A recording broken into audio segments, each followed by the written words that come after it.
और उतना दे भी कौन सकता है जो दूसरे के पास जाओगे लो जरूर लो, लोगों ने लिया है, हम आप क्यों दूबर रहे, हम आप क्यों कमजोर रहे।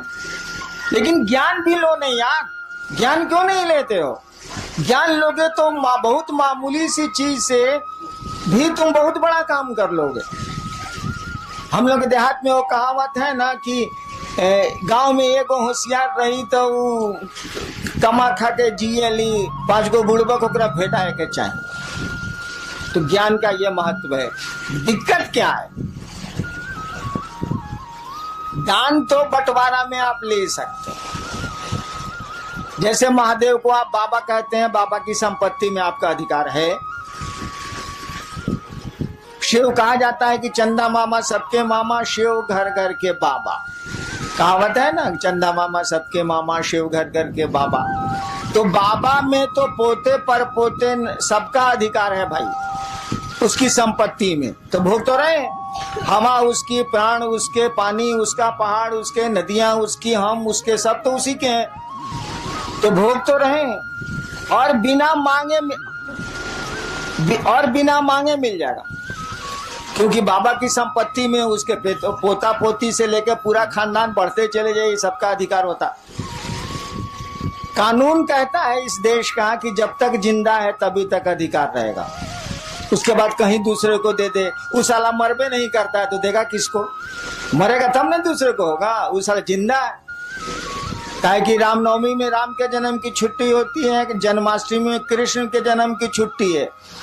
अब महादेव के जन्म का पता भारतीय सरकार को नहीं लगा तो हमको आपको कहाँ लगेगा? इसीलिए बियाह की छुट्टी है। महादेव का बियाह का छुट्टी दे। कहीं बियाह का छुट्टी सुना है आज तक किसी का? किसी भी बड़े से बड़े आदमी के शादी की छुट्टी आपको मिलती हो सरकारी दफ्तरों में? ऐसा सुना कभी? जन्म की मिलती है, पुण्यतिथि की मिलती है जिसमें वो शरीर छोड़ते हैं, पुण्यतिथि भी बहुत कम मिलती है, नहीं के बराबर मिलती है। जन्मदिन की छुट्टी मिलती है, जो हमारे यहाँ भगवान है या हमारे यहाँ जो पूज्य लोग हैं उनको उनके दिनों पर सरकार छुट्टियां देती है। लेकिन बियाह के दिन के छुट्टी मिला लोग है सरकार में, ये कभी सुनने बने रहे वालों नहीं। बियाह के दिन साला बियाह हो गई लोग, कौन बड़का बात। लेकिन महादेव के छुट्टी मिलेला महाशिवरात्रि, वो बियाह के दिन मिलेला। काहे कि साले सरकार कमबख्त सरकार को ही नहीं पता, हमको आपको क्या इतनी बड़ी हस्ती को नहीं पता है कि पैदा कब हुआ था। और जब पैदा ही नहीं हुआ था, ये मालूम नहीं है, तो मरेगा ही नहीं साला। इसीलिए बाबा आपका जिंदा है, आपको हमको हक है, लेकिन केवाला नहीं मिलने वाला। केवाला तो उसी के नाम से है। दान में एक बाप अपने बेटे को पूरी संपत्ति का पूरा टुकड़ा दे सकता है। 3 बेटे हैं तो 3 हिस्सा कर देगा वो। कहल जाला कि बंटवारा में चाउर अगर धुआ गई बात होकर पानियों बटी, हाँ बटी, चावल का धुआं भी बढ़ता है। ये हम आसमान से सीखा है, धरती पर हम नहीं जानते थे इसको। चावल का धुआं भी बढ़ता है, लेकिन भाई साहब ज्ञान नहीं बढ़ता है।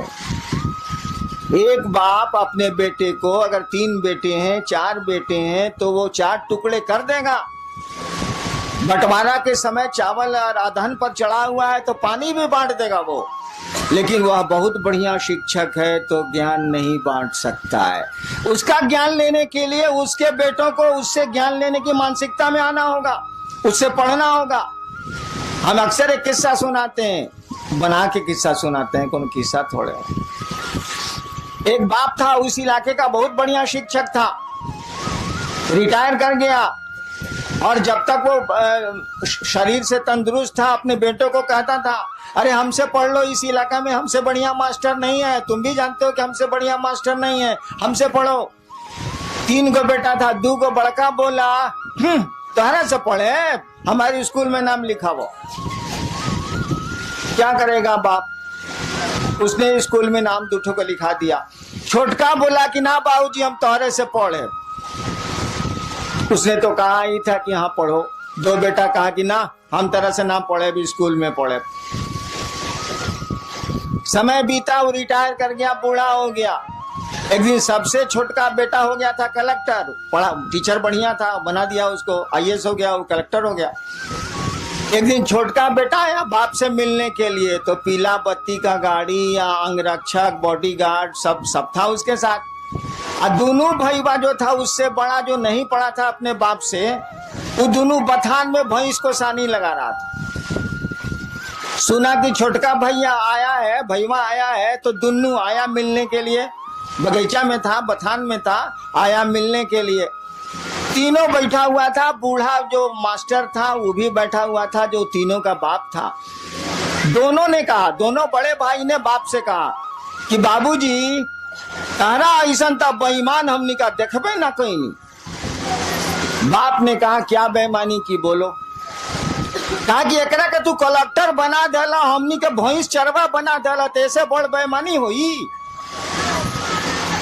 वो बूढ़ा आदमी बोला कि देखो बाबू, हमरे पास इतना बीघा जमीन है, छोड़ दो, हम पेंशन से खा लेंगे, हमको जमीन की जरूरत नहीं है। तुम तीनों भाई इस जमीन को बांट लो, हम जमीन का बंटवारा कर देते हैं, संपत्ति का एक एक पाई का बंटवारा कर देते हैं। लेकिन ससुरा बताओ हम ज्ञान का बंटवारा कैसे करें? ये पढ़ना चाहा तो हमने पढ़ा दिया, तुम दोनों ने कहा नहीं पढ़ेंगे तो स्कूल भेज दिया। तुमको बढ़िया शिक्षक नहीं मिला, तुम नहीं पढ़े, भैंस चरा रहे हो।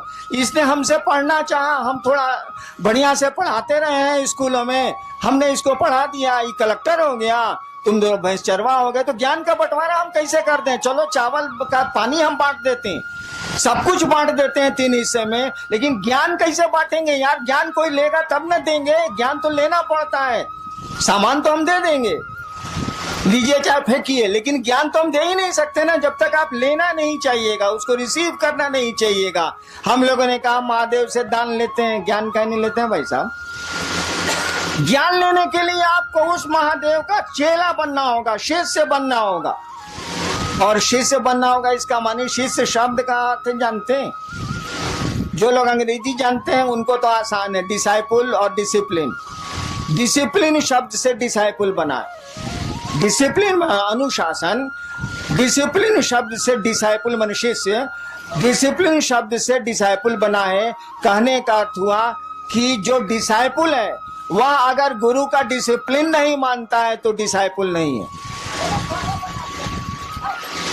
जो शिष्य है अगर गुरु का डिसिप्लिन नहीं मानता है तो डिसाइपुल नहीं है। शिष्य शब्द का भी वही अर्थ होता है। संस्कृत में शस धातु है, उससे बना है शिष्य शब्द, उससे बना है शासन, उससे बना है अनुशासन, उससे बना है प्रशासन, उससे बना है शिष्य। शिष्य का मानी होता है जो अंग्रेजी में मानी है वह हिंदी में भी है।